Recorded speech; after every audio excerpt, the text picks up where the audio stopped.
The arrest came at dawn on September 12, 2025, 16 years after Cassandra Cassie Moore vanished from the mountain town of Cedar Ridge, Georgia.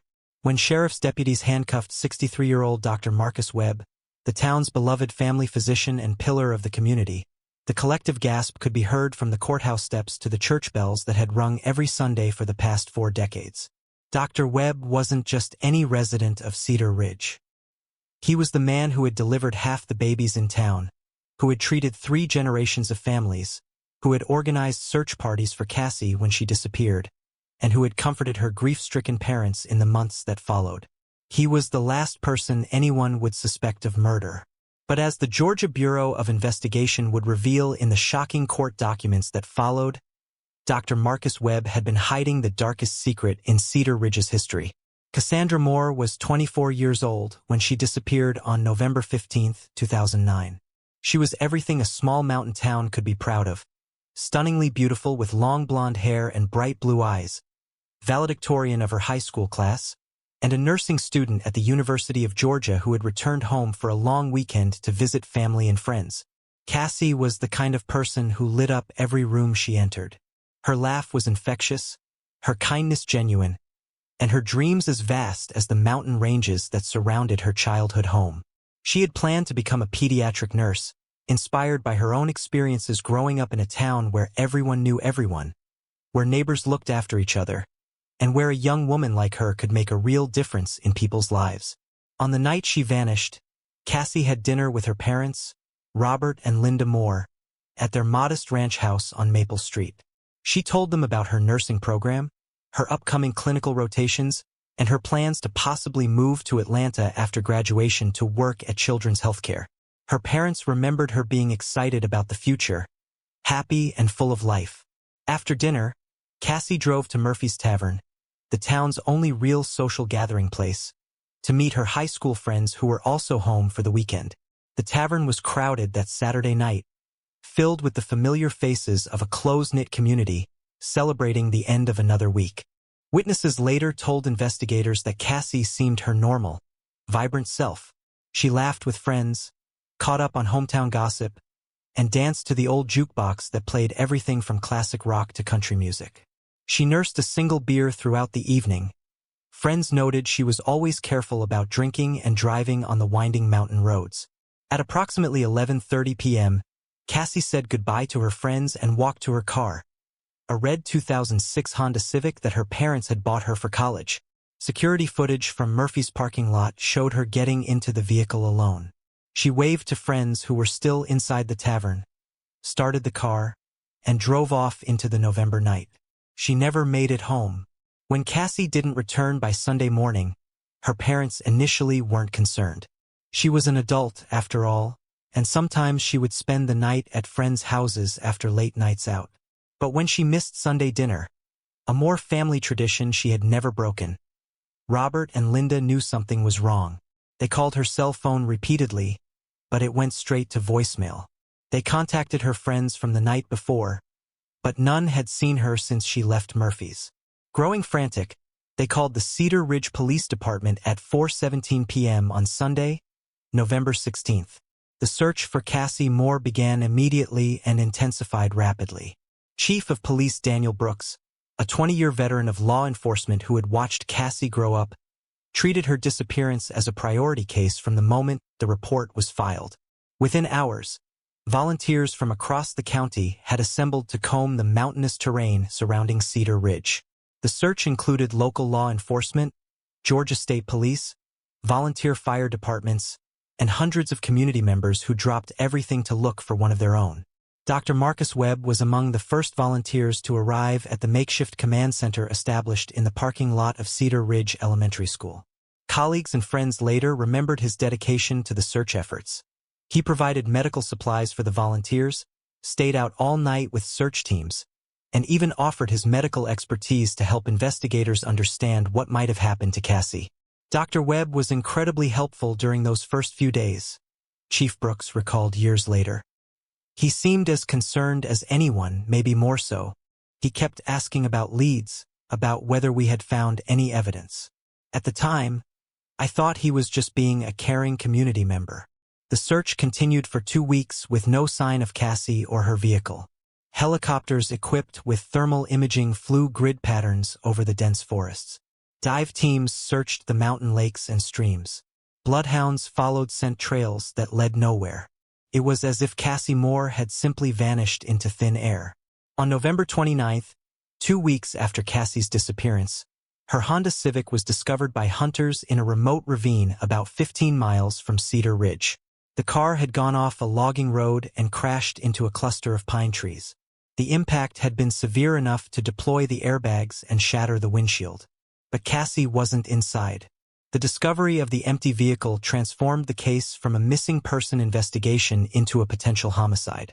Georgia Bureau of Investigation detectives arrived to process the scene, treating every detail as potential evidence in what appeared to be either a kidnapping or murder case. The forensic analysis of Cassie's car revealed several disturbing findings. There was blood on the driver's side airbag. DNA analysis confirmed it was Cassie's blood. The driver's door had been pried open from the outside, suggesting someone had forced entry to remove her from the vehicle. Most significantly, investigators found fiber evidence on the door handle that didn't match anything Cassie had been wearing that night. But perhaps the most chilling discovery was what wasn't in the car. Cassie's purse, containing her cell phone, wallet, and keys, was missing. Her jacket, which friends remembered her wearing when she left Murphy's Tavern, was also gone. These weren't items that would have been thrown clear in a car accident. Someone had deliberately removed them from the scene. The investigation expanded to include extensive interviews with everyone who had been at Murphy's Tavern that night. Detectives constructed a detailed timeline of Cassie's final hours, tracking her movements and interactions throughout the evening. What emerged was a picture of a young woman who had no enemies, no dangerous relationships, and no apparent reason for anyone to wish her harm. Her ex-boyfriend from high school had joined the army and was stationed in Afghanistan at the time of her disappearance. Her current boyfriend at the university had rock-solid alibis and passed multiple polygraph tests. Her family relationships were strong and loving. The case began to go cold as leads dried up and potential suspects were eliminated one by one.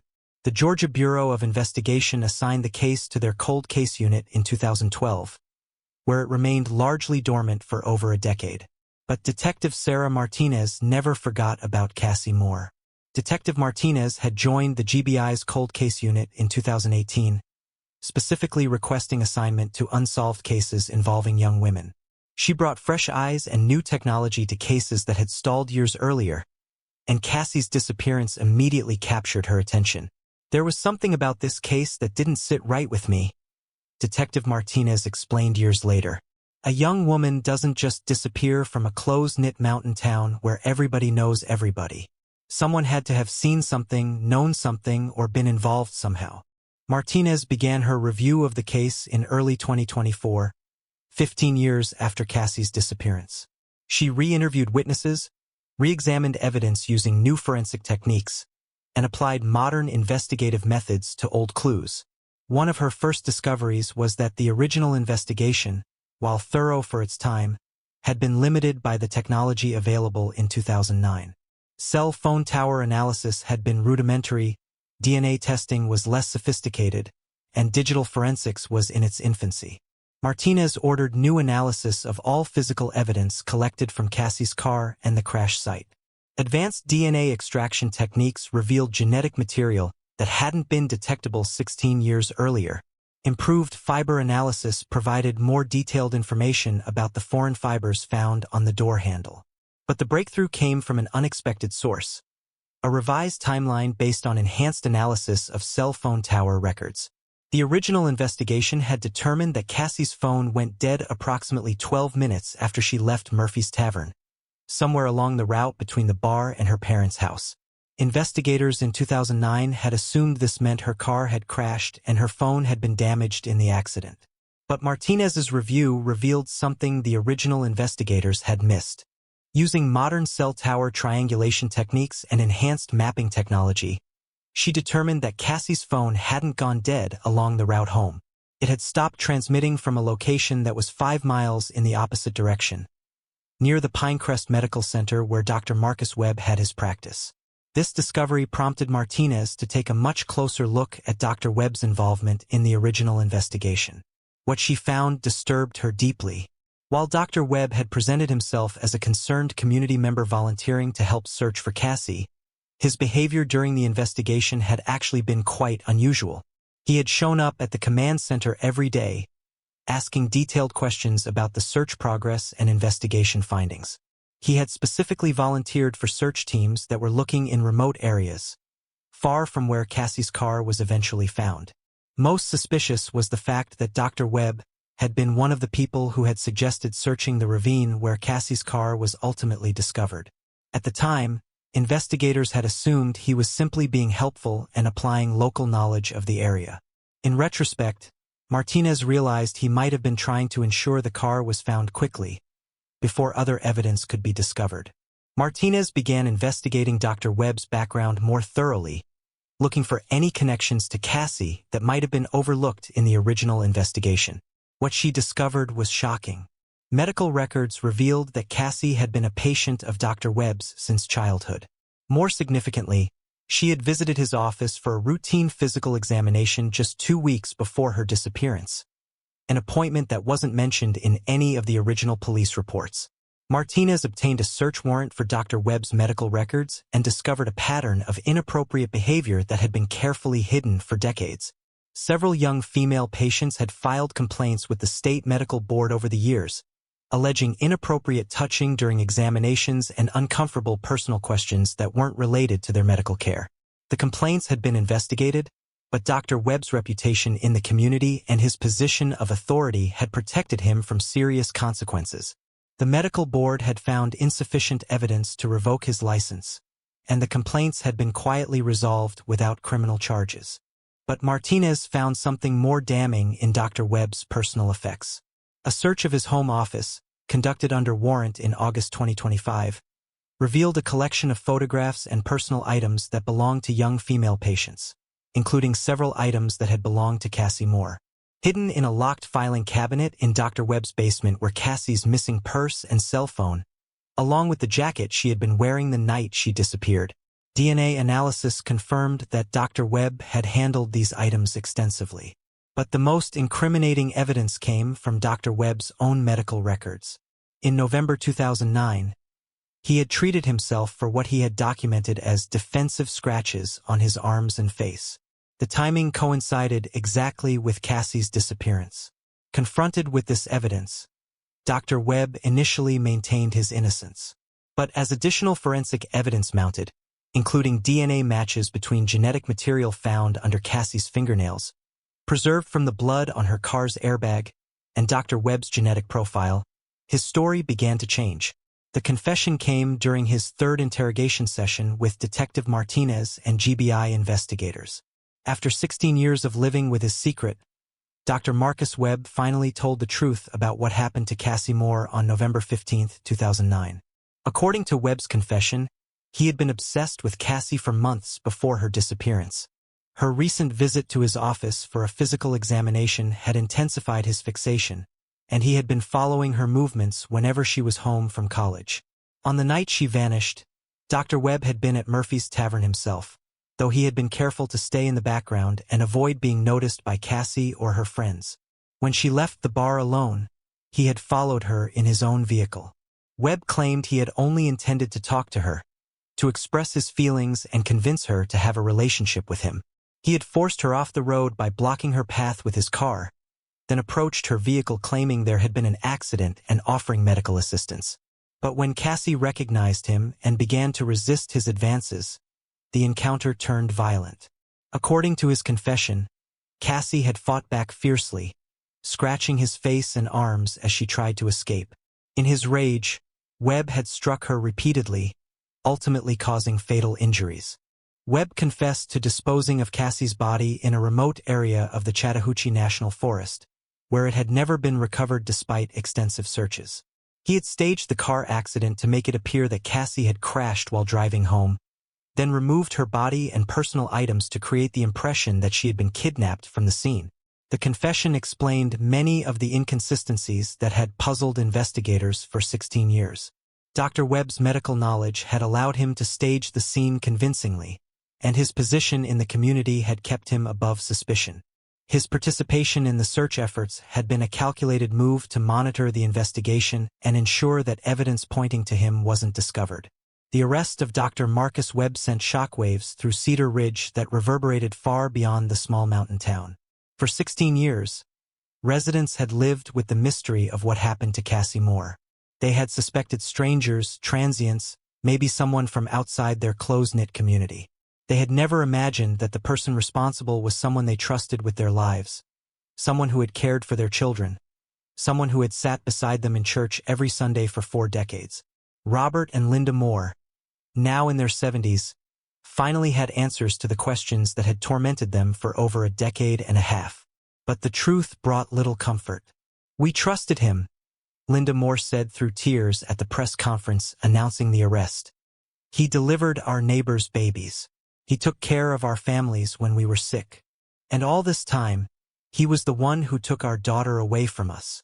The trial of Dr. Marcus Webb began in March 2025 and lasted 6 weeks. The prosecution, led by District Attorney Jennifer Walsh, presented a methodical case built on forensic evidence, the confession and testimony from other victims who had experienced inappropriate behavior from Webb over the years. Webb's defense team attempted to argue that the confession had been coerced and that the physical evidence was circumstantial. They painted their client as a respected physician who had devoted his life to serving his community, suggesting that someone else was responsible for Cassie's death. But the jury wasn't convinced.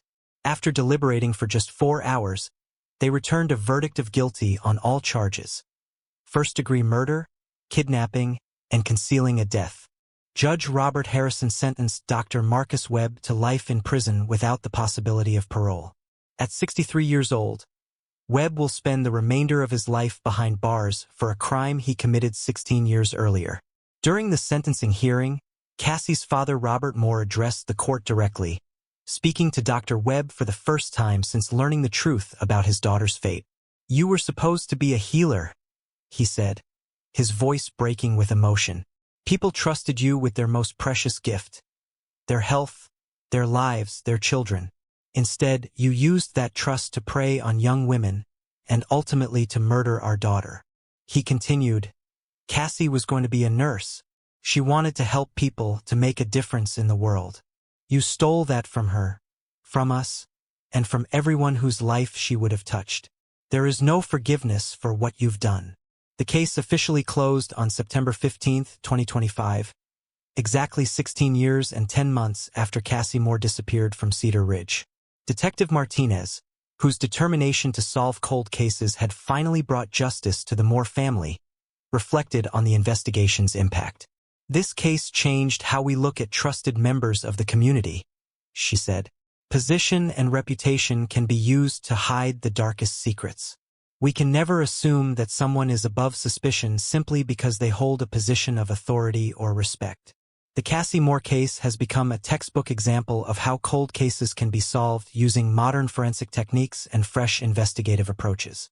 It has also highlighted the importance of thoroughly investigating complaints against medical professionals and other authority figures, even when those complaints don't initially result in criminal charges.